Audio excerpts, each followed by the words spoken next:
నమస్తే, welcome to our channel. AP IT శాఖ మంత్రి నారా లోకేష్ సొంత గ్రామంలో నారావారిపల్లెలో సంక్రాంతి సంబరాలు అయితే జరుపుకున్నారు. మరి సంక్రాంతి సంబరాల అనంతరం ఆయన కార్యకర్తల సమావేశంలో అయితే కీలక వ్యాఖ్యలు చేశారు. మరి ఈ వ్యాఖ్యలు విన్న వైసీపీ నేతల గుండెల్లో పరుగులు పడుతున్నాయని చెప్పి కొందరు విశ్లేషిస్తున్నారు. అసలు ఎందుకు వైసీపీ నేతలు అంతలా భయపడుతున్నారు? అసలు లోకేష్ గారు ఏం వ్యాఖ్యలు చేశారు తెలుసుకునే ప్రయత్నం చేద్దాం. దీన్ని పూర్తిగా విశ్లేషించడానికి మనతో పాటుగా ఉన్నారు ప్రముఖ రాజకీయ విశ్లేషకులు అరసుమేలి శ్రీనివాస్ గారు. వారిని అడిగి పూర్తి వివరాలు తెలుసుకుందాం. సార్ నమస్తే. నమస్కారం సార్, సంక్రాంతి సంబరాల అనంతరం తర్వాత లోకేష్ గారు కార్యకర్తలతో సమావేశమై కొన్ని కీలక వ్యాఖ్యలు అయితే చేశారు. ఎవరైతే గత 5 ఏళ్లలో కూడా ఎంత అరాచక పాలన సాగిందో మేము మర్చిపోలేదు, అదే విధంగా ఎవరైతే రెచ్చిపోయారో వారు ఎవరిని కూడా వదిలే ప్రసక్తే లేదని కూడా ఆయన చెప్పడం జరిగింది. రెడ్ బుక్ పరిపాలన అయితే మర్చిపోవడం లేదు, త్వరలోనే దీన్ని ముందుకు తీసుకెళ్తామని చెప్పి ఆయన వ్యాఖ్యానించినట్లు తెలుస్తుంది. మరి ఈ వ్యాఖ్యలు విన్న వైసీపీ నేతల గుండెల్లో అయితే వణుకు పుట్టిందని మనం చెప్పుకోవచ్చు. మరి ఏంటి సార్, అసలు రెడ్ బుక్ పరిపాలన మొదలైతే గనక వైసీపీ వాళ్ళ పరిస్థితి ఎలా ఉంటుందంటారు? దీనిపై మీ అభిప్రాయం ఏంటి సార్? రెడ్ బుక్ పరిపాలన ఉండదండి. రెడ్ బుక్ అనేటువంటిది లోకేష్ గారు డెఫినెట్గా ఆ పుస్తకం ఓపెన్ చేయడానికి సరే కొన్నాళ్ళు ఆగుదాం అనుకున్నాడు ఆయన. కారణం ఏంటంటే ప్రభుత్వం మారిన తర్వాత, ప్రభుత్వం మారిన వెంటనే సినిమా అయిపోయిన వెంటనే ఇంకో సినిమా వేసేసినట్టు ఉండకుండా ఉండాలి. వీళ్ళు కూడా అలా మానిటర్ అనుకో, ఓడిపోయిన వెంటనే జగన్మోహన్ రెడ్డి ఇంటి మీద వెళ్ళి ఓడిపోయో తోలు తిరిందా అని అడిగి, లేకపోతే ఈ జనాలందరినీ తరివేసాడు కదా, ఇప్పుడు ఇల్లు తీయించేసాడు కదా తాడిపల్లి ప్యాలెస్ కోసం. వాళ్ళందరినీ రెంట్రానికి ఆకేసి వీళ్ళ ఇంట్లో పంపించేసారు వాళ్ళందరినీ. లేకపోతే డంపింగ్ యార్డ్ పెట్టించేసి ఆ ఏరియాలోని ఆ ఊళ్ళో చెత్త అంతా తీసుకొచ్చి ఏం చేయటం, ఇలాంటి కక్ష సాధింపు ఉంటాయి. అవి కక్ష సాధింపు అంటే ఇప్పుడు అతను చేశాడు కదా, అమరావతి ఒక నగరం నిర్మించాలనుకుంటే ఒక స్లమ్ చేద్దామని చూసాడు, సెంటు భూములు ఇచ్చి. బుద్ధి ఉందాటికి అసలు ఇప్పుడు అక్కడ అందంగా నగరం నిర్మించి ఒక అపార్ట్మెంట్ కట్టించి, ఒక మల్టీ స్టోరీడ్ బిల్డింగ్ కట్టించి, ఒక గేటెడ్ కమ్యూనిటీ కట్టించి వాళ్ళందరికీ ఇల్లు ఇస్తే తప్పులేదు. అంతేగాని గుడిసె వేసుకోరా బాబును సెంటు భూమి ఇస్తే ఎలా ఉంటుంది? అలాంటి పనులు వీళ్ళు చేస్తే తప్పు. అవి కూడా చేయలేదు సార్. చాలామందికి ఉత్సాహం ఉంది, కార్యకర్తలు రగిలిపోతూ ఉన్నారు. రాజశేఖర రెడ్డి విగ్రహాలను తీసేద్దాం, లేకపోతే వాళ్ళ పేర్లు మార్చేద్దాం, రంగుల మీద పేడ కొట్టేద్దాం, ఇలాంటివన్నీ ఉన్నాయి. వీళ్ళు పోస్టులు చింపేద్దాం అని అందరికీ ఉంటుంది. కానీ ఆ పని ఏమీ చేయలేవు. చంద్రబాబు నాయుడు పగ్గమే సాపాడు ఆనందనాన్ని. లోకేష్ గారు కూడా మనం అప్పుడే కంగారు పడకూడదు, వాళ్ళ చట్ట ప్రకారం శిక్షిస్తాను, చట్ట ప్రకారమే శిక్షించాలి. వాళ్ళు వదిలిపెట్టిన వైరస్ ఉంది కదా ఇక్కడ. ఇప్పుడు మీకు రోగం వచ్చింది, మన ఒంట్లో వైరస్ ఉంది, దానికి మందు వేయకుండా నువ్వు ఏదైనా పెట్టేస్తే చచ్చిపోతాడు. అవునా కదా? ఆ వైరస్ అంటే ఏంటి? వాళ్ళు నియమించిన పోలీస్ అధికారులు వాళ్ళకి కింద నుంచి పైదాకా దూర్చేశారు. ఆ సీడ పురుగులు అన్నిటిని ఎక్కడెక్కడ పెట్టేసి ఉండిచ్చారు. వాళ్ళు అన్నిటిని క్లీన్ చేసుకుంటూ రావాలి కదా. వాళ్ళందరినీ క్లీన్ చేసుకుంటూ వచ్చి సపోజు రోజాని అరెస్ట్ చేయాలి, లేదా పిన్నెల రామకృష్ణారెడ్డి ఉన్నాడు కదా, వాళ్ళ తమ్ముడు పారిపోయి దొరకలేదు ఇప్పుడు దాకా. మరి వాళ్ళ గ్యాంగ్ ఉండబట్టే ఏమండి మేము వస్తున్న పారిపోండి అని చెప్తారు. వాళ్ళు చెప్పారు కదా అలాగా. ఆ జీపుల మీద గట్ట దొరికాడని దొరకలేదండి, ఇవన్నీ కారణం ఏంటి? వాళ్ళు బూట్ల నాయకులు ఉండబట్టి అక్కడ. ఇప్పుడు వాళ్ళు తీసిన తర్వాత ఇప్పుడు సెట్ చేసుకున్నారు, అంతా అన్ని చోట్ల సెట్ చేయరు కదా, ఇప్పుడు పెడతారు. ఇప్పుడు ఇది మనం ఓపెన్గా మాట్లాడుకోవచ్చు, తప్పలేదు.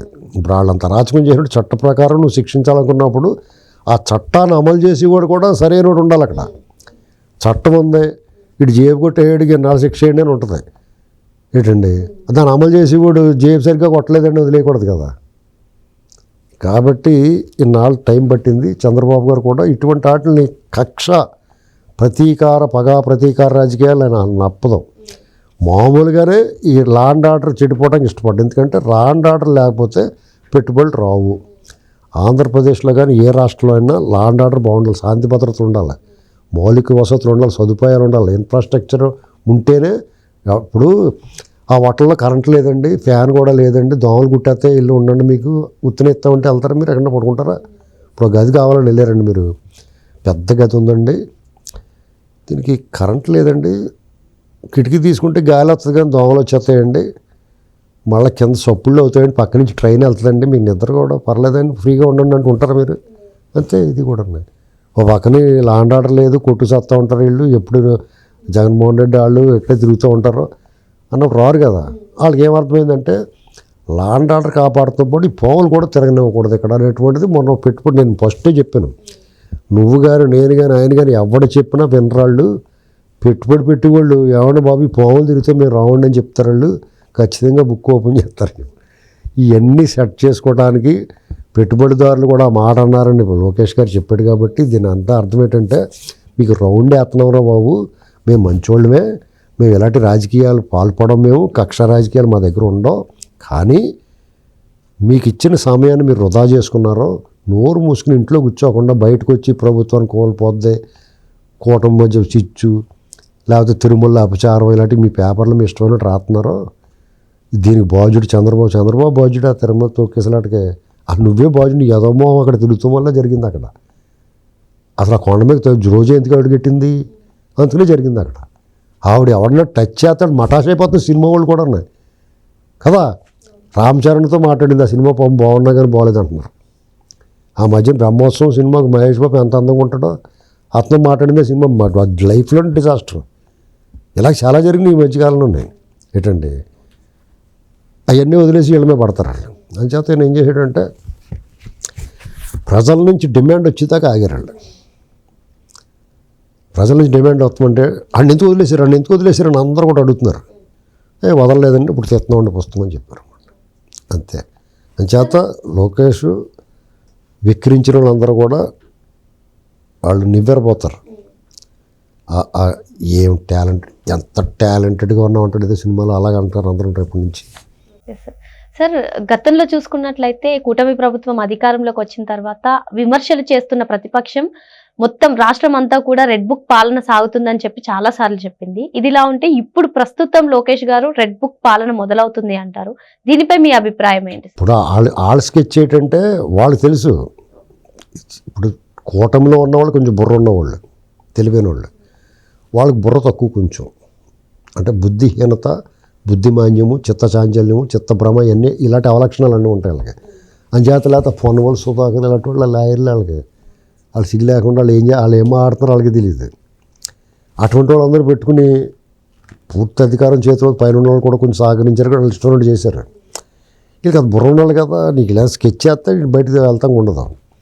వాళ్ళు కూడా తెలుగు ఏం చేశారు, ఆ ఒక్క విషయంలో తెలుగు ఏం చేశారంటే, ఇప్పుడు ఎవరన్నా మీరు మీ ఇంట్లోనో లేకపోతే ఓ టీచర్ గారు ఉన్నాడు అనుకో, పిల్లోడి మీద కేకేసి బెత్తం పుచ్చుకొని చేసి ఆపరా అన్నాడు అంటాడు కదా చిన్న స్కూల్లో. ఆడు కొట్టకుండానే బేరమని ఏడ్చేసాడు కదా, భయపడిపోయి అమ్మ కొట్టకుండానే ఏడ్చేస్తున్నాడు బాబు, ఎందుకు వచ్చిన కూడా అవుతాడు కదా.